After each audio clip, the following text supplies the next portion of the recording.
Hello friends, welcome to Lisa's Tasty Kitchen. Hello అండి, ఈరోజు వీడియోలో వెజ్ ఫ్రైడ్ రైస్ని తయారు చేసుకుందాము.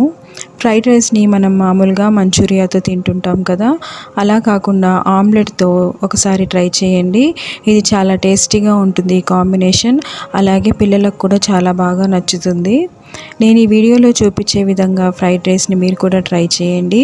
మీకు ఈ వీడియో నచ్చినట్టయితే తప్పకుండా నా ఛానల్ని లైక్ చేయండి, షేర్ చేయండి మరియు సబ్స్క్రైబ్ చేసుకోండి.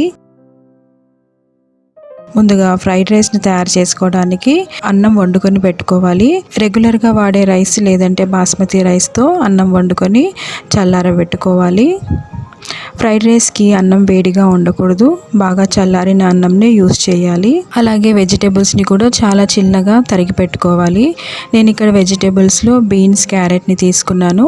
కావాలంటే మీరు ఇందులో క్యాబేజ్ కూడా వేసుకోవచ్చు, అలాగే స్ప్రింగ్ ఆనియన్స్ని కూడా వేసుకోవచ్చు. ఇప్పుడు ఒక నాన్ స్టిక్ ప్యాన్ లేదంటే మనం చైనీస్ స్టాల్స్లో చూస్తుంటాం కదా, వాళ్ళు వాడే ప్యాన్లని, అలాంటి ప్యాన్లు కూడా మనకి మార్కెట్లో దొరుకుతాయి. ఆ ప్యాన్ అయినా లేదంటే ఈ విధంగా నాన్ స్టిక్ అయినా యూస్ చేసుకోవచ్చు. నేను ఇక్కడ నాన్ స్టిక్ ప్యాన్ తీసుకున్నాను. ఇందులో 4 స్పూన్ల నూనె వేసుకొని, నూనె వేడైన తర్వాత 2 స్పూన్ల తరిగిన వెల్లుల్లి వేసుకోవాలి. అలాగే ఇందులో ఉల్లిపాయలు, పచ్చిమిరపకాయ ముక్కలు కూడా వేసుకోవాలి.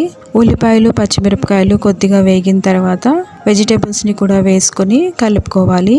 ఉల్లిపాయలు, వెజిటేబుల్స్ ఎక్కువ బాగా మెత్తగా అవ్వకూడదు, జస్ట్ 1 నిమిషం పాటు కలుపుకుంటే సరిపోతుంది. ఫ్రైడ్ రైస్ తినేటప్పుడు ఆ వెజిటేబుల్స్ క్రంచీనెస్ అనేది ఉంటే బాగుంటుంది.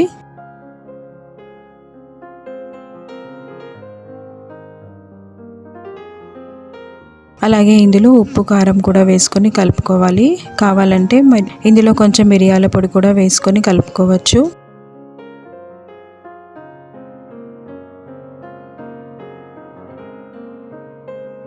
ఇవన్నీ 1 నిమిషం పాటు కలుపుకున్న తర్వాత ఇందులో సోయా సాస్, అలాగే చిల్లీ సాస్, టమాటా సాస్ వేసుకొని వెనిగర్ని కూడా వేసుకొని కలుపుకోవాలి. చిల్లీ సాస్లో రెడ్ చిల్లీ లేదంటే గ్రీన్ చిల్లీ సాస్ ఏదైనా తీసుకోవచ్చు.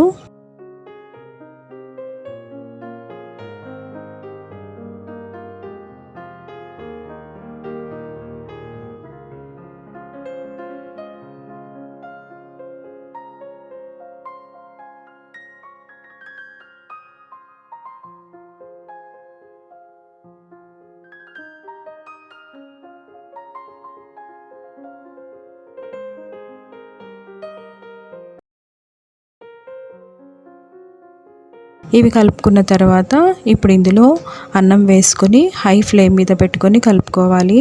చైనీస్ వంటకాలన్నీ హై ఫ్లేమ్ మీదనే చేస్తారు కాబట్టి ఆ స్మోకీ ఫ్లేవర్తో ఇవి చాలా టేస్టీగా మనకు అనిపిస్తాయి. ఇక్కడ కూడా మనం ఇప్పుడు హై ఫ్లేమ్లో పెట్టేసుకొని 1 నిమిషం పాటు అన్నీ బాగా కలిసిపోయేంత వరకు ఫ్రై చేసుకుందాము. ఇలా బాగా కలుపుకున్న తర్వాత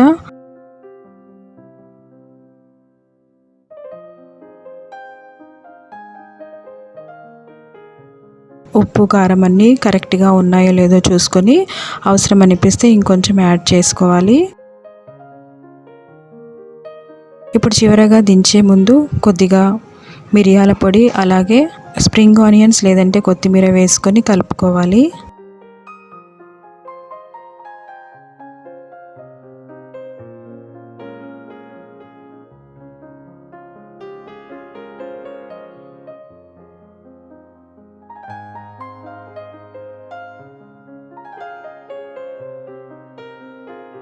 ఇప్పుడు ఆమ్లెట్ తయారు చేసుకుందాము. నేను ఇక్కడ ప్లెయిన్ ఆమ్లెట్నే వేస్తున్నాను, జస్ట్ ఉప్పు, కారం వేసి ఆమ్లెట్ని వేస్తున్నాను.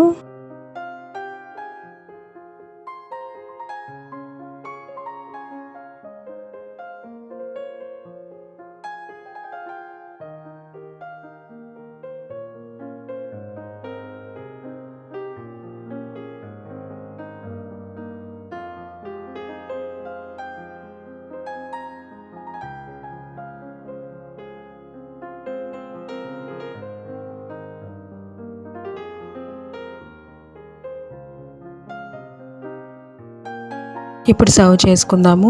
వేడి వేడి ఫ్రైడ్ రైస్తో ఆమ్లెట్ చాలా టేస్టీగా ఉంటుంది.